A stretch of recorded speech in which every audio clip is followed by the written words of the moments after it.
Buenos días, tardes, depende de la hora que lo estén viendo. Hoy comenzaremos con el tema de estática para la asignatura de aplicaciones de la energía en la vida diaria. Veremos aquí básicamente una breve introducción donde nos dice que la estática es una rama de la física donde analiza los cuerpos en reposo, ¿no? Básicamente vamos a estudiar sistemas físicos que no tienen una evolución temporal, ¿no? También podemos entender esto como sistemas que se encuentran en equilibrio, donde las fuerzas que actúan sobre él, la fuerza neta total sería cero, ¿no? Básicamente por eso no tenemos ningún tipo de cambio, no se están anulando unas con otras y eh, la, el principal fundamento, pues vamos a ver la aplicación de la primera ley de Newton. Vamos a seguir. Vamos a ver algunos conceptos importantes como fuerzas concurrentes. Son todas las fuerzas básicamente cuya línea de acción atraviesan un punto en común. También vamos a entender que es un objeto que está en equilibrio bajo esas fuerzas concurrentes. Básicamente sería, como ya lo habíamos mencionado, que no hay una evolución temporal, por lo cual su estado físico no está cambiando, ¿no? Ninguna de sus posiciones, de sus momentos. Entendamos bien que bajo el ojo de la física, el estar totalmente quieto, moverte a velocidad constante, significa que no estás que estás en equilibrio, no es indistinto uno de otro, ¿no? Básicamente como el movimiento que hace la Tierra, como no tiene ningún tipo de aceleración, pues nosotros no somos capaces de percibir ese movimiento, sin embargo, entendemos que sí se está moviendo, ¿no? Y vamos a regirnos bajo la primera condición de equilibrio, la que nos dice que la suma neta de todas las fuerzas que actúan sobre el sistema físico sería igual a cero. Si lo expresamos a coordenadas rectangulares, pues podemos ver que la suma de fuerzas en X, en Y y en Z debe ser igual a cero. ¿Ok? Continuamos.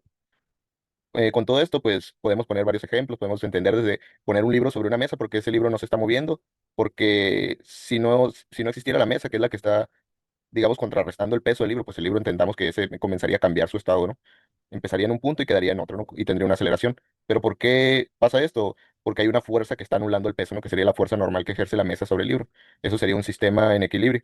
Podemos ver aplicaciones muy curiosas también, ¿no? De hecho, pues la estática es aplicado en la construcción, o los arquitectos, los ingenieros civiles, pues manejan la estática, ¿no? Lo que llaman ellos fuerzas de carga y entender hasta qué punto llega la resistencia de los materiales para que una estructura se mantenga pues estable. Así como también de, digamos, aplicaciones curiosas, ¿no? Como los que pues acomodan distintas cosas, ¿no? Que parece que hacen un equilibrio, ¿no? Botellas encimadas con unas piedras. Entonces, eso sería una aplicación de la estática. Básicamente, ese sistema, aunque tenga un punto débil, digamos, esa estabilidad, con cualquier perturbación podríamos tumbarlo. Realmente vemos cómo se anulan unas fuerzas con otras que permiten que se mantenga todo en equilibrio, ¿no? Vamos a ver cómo sería este método para solucionar problemas de estática, ¿no? Vamos a ver, el paso uno sería aislar el sistema que nosotros queremos determinar ciertas magnitudes. Eh, Desde el punto de vista físico, podemos imaginarnos que el sistema puede ser un sistema de poleas, una caja, cualquier objeto. En la física solamente nos vamos a enfocar como si todo, digamos, como si todo el sistema, su volumen, su masa, estuviera concentrado en un punto. Ya que aislamos el sistema, el paso 2 sería esquematizarlo en un diagrama. Esto es denotar qué fuerzas están actuando sobre este sistema, ¿no? Es lo que conocemos como un diagrama de cuerpo libre. Posteriormente, el paso 3 encontraríamos las componentes rectangulares. Sabemos que las fuerzas, al tener carácter vectorial, pues al operar con ellas necesitamos conocer sus magnitudes, ¿no? Para poder sumar o hacer algún tipo de operación sobre ellas, ¿no? Después, ya que encontramos las coordenadas, escribimos como ecuaciones aplicando la primera ley de equilibrio y posteriormente aplicamos métodos algebraicos para resolver estas ecuaciones, ¿no? Que sería el último paso, el 5. Otros conceptos importantes a tener en cuenta es la masa perdón, el peso del objeto, que denotaremos como F sub W. Básicamente es la fuerza que está ejerciendo la gravedad para atraerlo hacia él. La forma de calcularlo sería la masa por la gravedad. Cada objeto va a tener un peso distinto, ¿no? Dependiendo su masa. Y una fuerza muy común que nos encontraremos en los problemas, veremos la fuerza de tensión, ¿no? Que la denotaremos como F sub T. Esta fuerza es básicamente ejercida por una cuerda, ¿no? Si nosotros colgamos algo o que una cuerda evita que algo se mueva, hay una tensión, ¿no? La cuerda está tirando. Si nosotros jalamos algo y no lo movemos, la cuerda se está tensando con la fuerza que nosotros tiremos, ¿no? O si está colgado algo verticalmente, amarrada a la cuerda, pues el peso es lo que está actuando como la tensión, ¿no? La fuerza de su peso es la misma la tensión de la cuerda, ¿no? Por eso evita que el objeto caiga y se mantiene en equilibrio.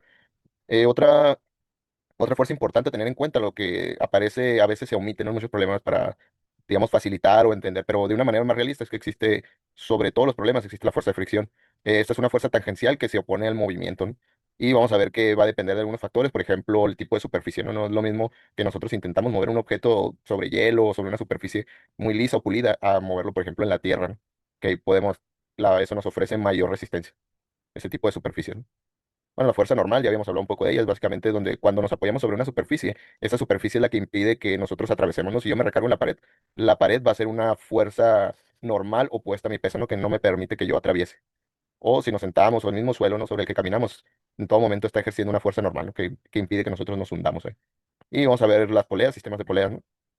Básicamente es por donde se pueden comunicar son los mecanismos con los que operan las cuerdas.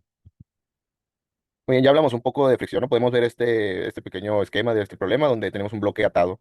Podemos ver que la polea y la cuerda están sosteniendo a este bloque. Si hacemos un análisis de fuerzas para aislar este sistema, podemos ver que pues, el objeto tiene un peso, ¿no? Que lo denotamos como FW. La fuerza, la tensión la denotamos como F sub T y la fuerza normal Fn. Y F sub F minúscula sería la fricción. Aquí hacemos como un pequeño zoom con esa lupa donde aparentemente la superficie la vemos lisa, pero si pudiéramos acercarnos lo suficiente veríamos que esta superficie no es regular, ¿no? Y que tiene esos pequeños piquitos o imperfecciones que impiden el movimiento, ¿no? Y para encontrar la fuerza de fricción podemos aplicar la siguiente fórmula, donde sería es el coeficiente de fricción por la fuerza normal. Aquí podemos mostrar este pequeño diagrama donde podemos observar que hay una fuerza, ¿no? Donde llamamos una región estática. Eh, Pongamos un ejemplo en que todos hemos experimentado esto alguna vez, ¿no? En que nosotros empujamos algo sobre una superficie y no lo movemos, ¿no? Y llegamos a un punto donde nosotros vencemos esa región estática, si se fijan, ¿no? Alguna vez todos hemos sentido que empujamos algo, no podemos, y como que rompemos ese tope y ya sentimos hasta cierto punto, sentimos un movimiento más fácil, ¿no? A esa región es lo que llamamos el límite de la región estática a partir de ahí tenemos la región cinética. Bueno, aquí les muestro rápidamente una tabla donde nos dice los coeficientes, ¿no? El coeficiente es básicamente comparar, ¿no? Es una magnitud adimensional, es decir, que no tiene unidades. Y aquí podemos ver que para distintas superficies tenemos diferentes valores, ¿no? Por ejemplo, el acero sobre acero, comparando dos superficies, cómo se deslizan una sobre otra. Y con esto damos por concluida esta introducción al tema de estática. Muchas gracias.